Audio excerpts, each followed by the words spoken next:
سنیے گا. دیکھیے اللہ تعالیٰ نے سورہ فتح میں آیت نمبر 18 میں فرمایا لقد رضی اللہ عن المؤمنین اذ یبایعونک تحت الشجرہ. یقینا اللہ مومنوں سے راضی ہو گیا جب وہ درخت کے نیچے آپ سے بیعت کر رہے تھے. پتہ چلا جتنے لوگوں نے بیعت کی اللہ ان سب کو اپنے راضی ہونے کا سرٹیفکیٹ دے رہا ہے.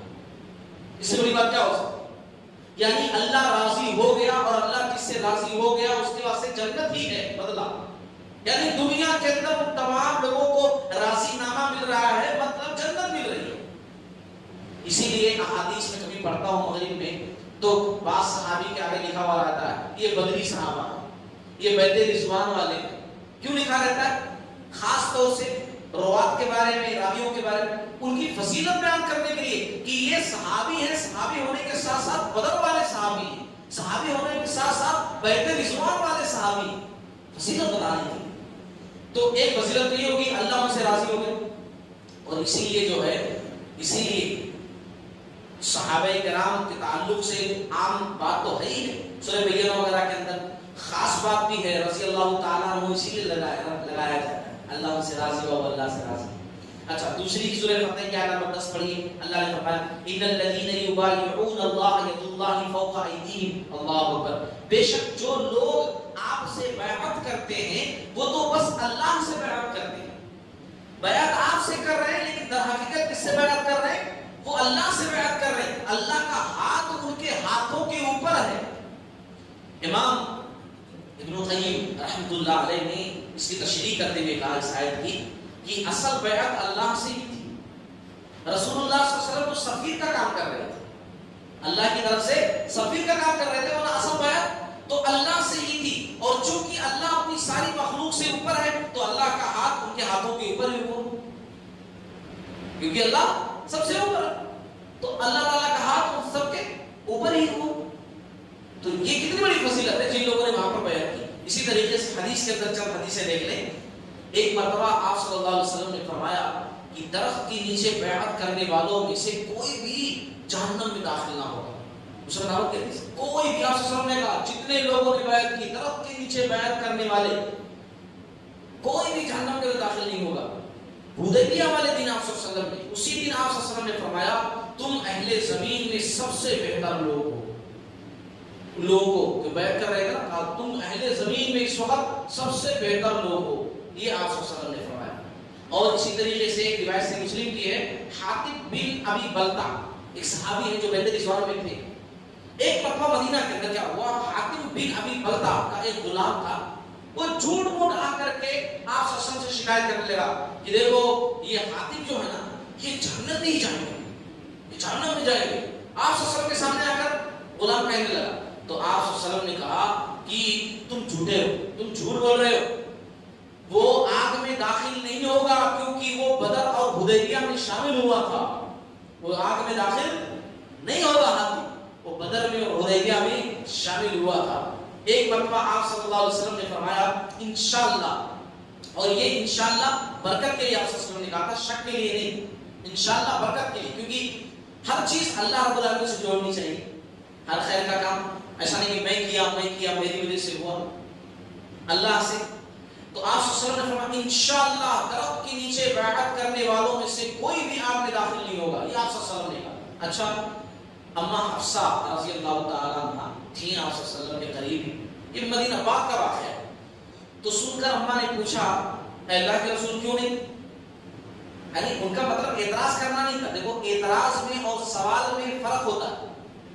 اعتراض کا مطلب ایسا ہو ہی نہیں سکتا, ڈٹ جاؤ اس پر, ایسا کیسے ہو سکتا.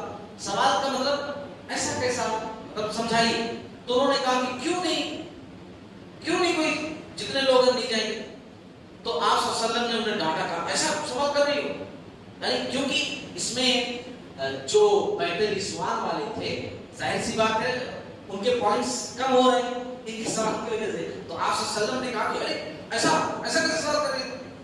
تو حفصہ رضی اللہ تعالی عنہ نے عرض کیا کہ یا رسول اللہ صلی اللہ علیہ وسلم وہ میرا مطلب نہیں, میرا مطلب یہ ہے کہ قرآن میں اللہ نے کہا ہے, دیکھو وہ جو ایک سوال کر رہی تھی نا یا اعتراض کے انداز میں بات کر رہی تھی وہ بھی ایسے نہیں, قرآن کی آیت ان کے ذہن میں تھی, قرآن کی آیت. اعتراض آدمی کر سکتا ہے مگر ایسے خالی کے لیے اعتراض نہیں، ایسا نہیں ہو سکتا. کیوں نہیں ہو سکتا؟ وہ مجھے نہیں پتا، ایسا نہیں ہو سکتا ہے نا. یہ ایسا اعتراض نہیں چلتا. اگر کوئی اعتراض کرے تو اس کا مطلب اس کے پاس کوئی پوائنٹ ہونا چاہیے. تو انہوں نے کہا کہ قرآن میں ایک آیت ہے نا، وَإِن مِّنكُمْ إِلَّا وَارِدُهَا، سورہ مریم کی آیت کہ تم میں سے ہر ایک جہنم پر ضرور پیش کیا جائے گا، جہنم پر ضرور وارد ہوگا، ہر ایک جہنم پر ضرور پیش کیا جائے گا. قرآن میں موجود ہے. اور آپ کہہ رہے ہیں کہ وہ درخت والے جو ہے کوئی جہنم میں داخل نہیں ہوگا. تو آپ صلی اللہ علیہ وسلم نے کہا اچھا تو آگے یہ بھی تو لکھا ہوا اسی آیت میں، آگے آیت موجود ہے نا کہ جیسے اب یہ آیت نمبر 71، اب 72 پڑھو تو اسی میں اللہ تعالیٰ نے کہا ثم ننجي الذين اتقوا ونذر الظالمين فيها جثيا، پھر ہم متقی لوگوں کو نجات دیں گے اور ہم ظالموں کو اس میں گھٹنوں کے بل گرے ہوئے چھوڑ دیں گے. متقیوں کو نجات دیں گے. اللہ نے اسی آیت میں کہا، آپ سب سمجھاتے ہیں کہا کہ تم آگے بات کیوں بول رہی ہو؟ اللہ تعالیٰ نے آگے یہ بھی تو کہا ہے نا کہ متقیوں کو ہم نجات دیں گے اور میرے وہ ساتھی انہی لوگوں میں سے جن کو نجات دی جائے گی. دراصل یہاں بات جب چھڑ گئی تو میں سمجھا دوں، وہ اس آیت کا مطلب کیا ہے نا کہ ہر شخص جو جہنم میں پیش کیا جائے گا پلسرات والا معاملہ، کیونکہ جنت کی طرف جانے کے لیے پلسرات سے گزرنا پڑے گا نا، اور پلسرات بچھائی جائے گی جہنم کے اوپر. تو جو آدمی جتنا اچھا ہوگا اپنے عمل کے اعتبار سے گزر جائے گا پلسرات میں سے، اور جو گندا ہوگا، غلط ہوگا، گنہگار ہوگا، وہ اس پل سے نیچے گر جائے گا جہنم میں. تو وہ آیت کے اندر یہ بات کہی جا رہی ہے کہ اس پل پر سے، وہ جہنم کے اوپر جو پل ہے اس پل پر سے ہر شخص کو گزرنا پڑے گا، اور اللہ نجات کس کو دیں گے؟ متقی کو نجات دیں گے، باقی لوگ اس میں گرا دیے جائیں گے. آپ سب نے ایکسپلین کر دیا.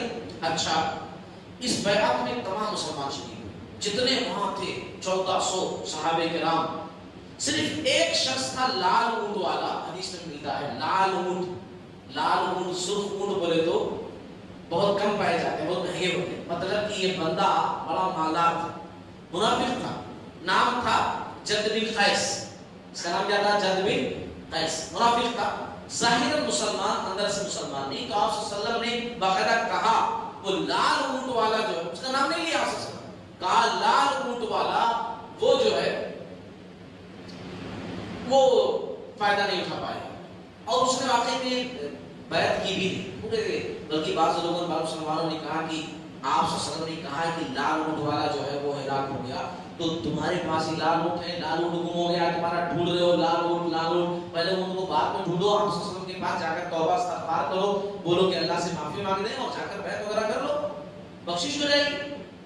تو اس نے کہا نہیں وہ سب بات کی بات ہے، مجھے پہلے میرا اونٹ چاہیے، ہے نا. اور اونٹ ڈھونڈتے ڈھونڈتے مر بھی گیا. وہ گیا پہاڑ کی چوٹی پر، اس کا پیر پھسلا، وہیں سے گر کے مر بھی گیا. یہ لال اونٹ والا وہاں ہونے کے باوجود بھی فائدہ نہیں اٹھا سکا. اور آپ صلی اللہ علیہ وسلم بیعت لے رہے تھے، بیعت ختم بھی ہو گئی تھی. اتنے میں عثمان رضی اللہ تعالیٰ عنہ آ گئے، جن کے تعلق سے بیعت لی جا رہی تھی نا کہ یہ شہید ہو گئے ہیں، ان کا بدلہ لیں گے، وہ خود ہی چاہے اور برکت کے لیے، کیونکہ وہ سنتے بھی آئے نا، سارے صحابہ کرام بتایا کہ آپ کے نام سے بیعت لی جا رہی ہے، آپ ماشاءاللہ صحیح سلامت ہے. تو یہ برکت کے واسطے خود جو ہے آپ صلی اللہ علیہ وسلم کے ہاتھ پر آدر دیا ہے، انہوں نے بیعت کر لیا ہے نا. یعنی اب برکت جو تمام لوگ برکت لیے تو ہم بھی برکت، تو یہ بھی جو ہے خیر کر لی. اچھا دو باتیں بیٹے رضوان کے سلسلے میں کہہ دوں میں، اس کے بعد بات ختم کرتا ہوں. یہ حصے میں صحیح بخاری کے اندر کی روایت ہے. بعض لوگ کنفیوز ہوئے ہیں، بعض لوگ ایسا مانتے ہیں باقاعدہ، آپ لوگ چونکہ ان باتوں کو نہیں جانتے اس لیے بتا رہا ہوں. بعض لوگ ایسا سمجھتے ہیں کہ جو ہے عمر رضی اللہ تعالیٰ عنہ کے بیٹے جو ہیں وہ پہلے اسلام قبول کیے ہیں، عمر رضی اللہ تعالیٰ عنہ بعد میں اسلام قبول کیے. ایسا بعض لوگ سمجھتے ہیں، کتابوں کے اندر آیا ہوا ہے. یعنی اس میں بھی اختلاف تھوڑا پایا جاتا ہے، کیونکہ ایک روایت ملتی ہے اس کے اندر کچھ ایسا واقعہ بیان کیا گیا ہے، اس واقعے سے غلط سمجھ لیے. دراصل بیعت رضوان کا ہی واقعہ ہے. جب آپ صلی اللہ علیہ وسلم بیعت شروع کیے تب شروع میں ہینڈ جو ہے پکڑے ہوئے عمر رضی اللہ عنہ نہیں تھے. عمر رضی اللہ عنہ تو دور کھڑے ہوئے تھے دوسرے جگہ پر، وہ سمجھ رہے تھے جنگ کی نوبت آ جائے گی، اس لیے تیاری کر رہے تھے کہ سچویشن جیسی ہے جنگ کی نوبت لگتا ہے آ جائے گی. چنانچہ انہوں نے جو ہے انصاری صحابی کے پاس اپنے بیٹے کو عبداللہ بن عمر رضی اللہ عنہ کو بھیجا کہ فلاں صاحب کے پاس بیٹے جاؤ اور ان کے پاس سے ذرا لے آؤ سواری. تو چنانچہ جب عبداللہ بن عمر لینے کے لیے گئے تو دیکھا کہ سب لوگ بیعت کر رہے ہیں تو لگے ہاتھوں یہ بھی جا کر بیعت کر لی ہے نا. پھر اس کے بعد واپس آئے تب بولے کہ ابا حضور وہاں پر یہ مسئلہ چل رہا ہے اور بیعت ہو رہی ہے. تب عمر رضی اللہ تعالیٰ عنہ. تو مطلب اس میں بیعت رضوان میں پہلے بہت بیعت کون کیے؟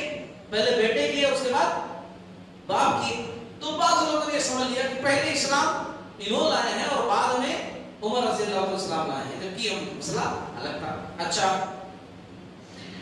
نافع رحمۃ اللہ علیہ کتابی ہیں, یہ کہتے ہیں کہ بعد میں جس درخت کے نیچے آپ صلی اللہ علیہ وسلم نے بیعت لی تھی, بیعت رضوان کا واقعہ ہوا تھا, بعد میں اس درخت کے پاس لوگ جاتے تھے. عمر رضی اللہ تعالیٰ کے دور خلافت تک بھی لوگ جاتے تھے. اس کو جو ہے شجر رضوان کے نام سے لوگ بلاتے تھے, شجر رضوان. وہاں لوگ جا کر نماز وغیرہ پڑھتے تھے. عمر رضی اللہ تعالیٰ کو جب یہ بات پہنچی تو انہوں نے وہ درخت ہی کٹوا دیا. انہوں نے وہ درخت ہی کٹوا دیا. آپ سوچیں کہ اتنا سختی کیوں, درخت ہی پورا کٹوا دیا, ایسا کہیں کو بھئی بڑا اچھا کیا وہ, کیونکہ آج کل مسلمان اسی میں تو ہیں. دنیا کیا سے کیا کر رہی ہے نا, گوبھی کے اندر اللہ نظر آ گیا تو اس کو فوٹو ڈالتا ہے, سبحان اللہ.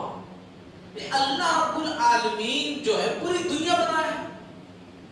چلو ٹھیک ہے, گوبھی کے اندر اللہ تعالیٰ لکھ کر کے آ گیا تو کیا, تو ٹھیک ہے الحمدللہ. میں نہیں کہہ رہا ہوں کہ مطلب اللہ تعالیٰ کی قدرت نہیں, اللہ کی قدرت تو ہر شے میں ہے, انسان کے پورے وجود میں ہے, ہمارے دیکھنے میں ہے, ہمارے بولنے میں ہے, ہمارے سننے میں ہے. اللہ کی وجود کہاں نہیں. جو دوسری چیزوں میں ترقی کرنی چاہیے وہ ترقی چھوڑ کر کے جو ہے بس اسی میں گوبھی کے اندر ہے نا, کان کے اندر, آسمان میں, زمین میں, پہاڑ میں اللہ کا نام لکھا ہوا, اسی میں پریشان ہے, اسی میں مسلمان پریشان ہے. اور آج بھی عقیدہ اتنا زیادہ کمزور ہے, مدینہ گئے وہاں کی مٹی اٹھا لاتے. ہاں بس اوقات میں نے سنا کہ کوششیں بھی کرتے کھانے کا وقت گلاس تھا اس میں سے تو دھاگے نکالیں تو اچھا ہے. تو مسلمان اب اگر وہ درخت موجود ہو تو کیا کرتے, اور توڑ کر لا کے گھر پہ لگاتے, اور گھر پہ لگا کر پھر دھاگے باندھنا شروع کرتے. اور کوئی بابا کے ہاتھوں تک زیادہ ہو تو سبحان اللہ کرتے ہی, کیونکہ یہاں تو جنتی دروازہ بنائے ہوئے ہیں, ایک اور جنتی دروازہ بنا لے.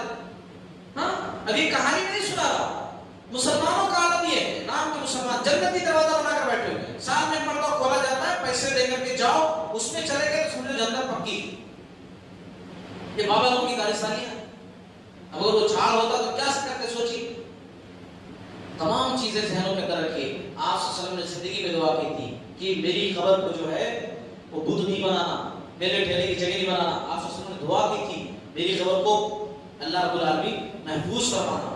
وہ آپ صلی اللہ علیہ وسلم کی دعاؤں کا نتیجہ ہے کہ وہاں تو لوگ پہنچ نہیں پاتے. ڈائریکٹ آپ صلی اللہ علیہ وسلم کی جو قبر مبارک, روضہ مبارک کا دیدار نہیں ہو سکتا, تو دیواروں سے گرا ہوا ہے اندرونی طور پر, باہرونی طور پر. ورنہ مسلمانوں کے عقیدے اتنے کمزور ہیں کہ کیا سے کیا کر لیتے ہیں. یہاں چھوٹے موٹے جن کو خود سے اولیاء اللہ بنائے ہوئے ہیں ان کے واسطے کیا سے کیا کر دیتے ہیں. تو رسول اللہ صلی اللہ علیہ وسلم کی روضہ مبارک کیا کر دیتے سوچو. لوگ اب دیکھو ویڈیوز وغیرہ دیکھو درگاہوں پر بچوں کو اوپر سے پھینک رہے ہیں. یہاں سے جو بچہ گرا, چھوٹے چھوٹے معصوم بچوں کو, نیچے بندہ ٹھہرا ہوا اوپر سے پھینک رہے بچوں کو. یہاں جو بچہ گرا لائف میں پھر کبھی نہیں گرے گا, یہ عقیدہ ہے. ختم, ایک مرتبہ گرا تو اس کے بعد لائف میں کبھی ڈاؤن نہیں ہوگا بچہ. درگاہ کی کیچڑ میں لوگ نہا رہے ہیں. دوسری قومیں جا کر جس طریقے سے گنگا میں اسنان کرتی ہے نا, پریاگ راج, الہ آباد, وہاں جا کر کے اسنان کرتی ہیں اور سوچتی ہیں پوتر ہو گئی. دوسری قومیں یہاں پہ درگاہوں میں جا کر کرتے ہیں. وہی صرف مسلمان. اگر وہ درخت ہوتا, اچھا کہ عمر رضی اللہ تعالیٰ عنہ بڑے دور اندیش آدمی تھے, اللہ تعالیٰ جو ہے رحمتوں کا نزول کر رہا ہے, بڑا اچھا کام کیا. دور اندیش نے صحابہ کرام, انہوں نے کہا آج یہ لوگ جو ہے نماز پڑھ رہے ہیں, کل کے دن کیا کرتے ہیں اس جگہ کے بارے میں, اس لیے اس چیز کو جڑ سے ہی ختم کروا دیے. اب بہرحال جب مکہ والوں نے دیکھا کہ حالات ایسے ہیں, مسلمانوں نے ہمارے لوگوں کو چھوڑ بھی دیا ہے, حالات کی نزاکت محسوس کرتے ہوئے ان لوگوں نے صلح کرنے کے لیے اپنے ایک بندے کو بھیج دیا. سہیل بن عمر نام بندے, بات کرنے میں ماہر آدمی تھا. اور آپ صلی اللہ علیہ وسلم نے اس کو دیکھتے ہی کہا اچھا سہیل آ رہا ہے. مسلمانوں سے آپ صلی اللہ علیہ وسلم نے کہا پھر بات بن گئی, یہ صلح کرنے کے لیے آ رہا ہے. یہ بندہ جو آ رہا ہے سمجھ لو اب لاسٹ صلح ہی کرنے کے لیے آ رہا ہے، اور مکہ والوں نے اپنے بندے کو صلح کرنے کے لیے کیا کیا بات، مطلب کیا کیا معاہدہ، کیا کیا شرائط صلح کے، کیا کیا بات ہوگی، وہ سب لکھائی پڑھائی کرنے کے لیے اس بندے کو بھیج دیں۔ اس کے بعد کیا ہوگا انشاءاللہ ہم اگلے قسط کے اندر دیکھیں گے۔ اللہ تعالیٰ ہم تمام لوگوں کو کہنے سننے سے عمل کرنے کی توفیق عطا فرمائے، سیرت النبی صلی اللہ علیہ وسلم کی روشنی میں اپنی زندگی کو گزارنے والا بنائے، اللہ رب العالمین ہمیں علم حاصل کرنے والا بنائے، اور ہر چیز میں اللہ تعالیٰ ہمیں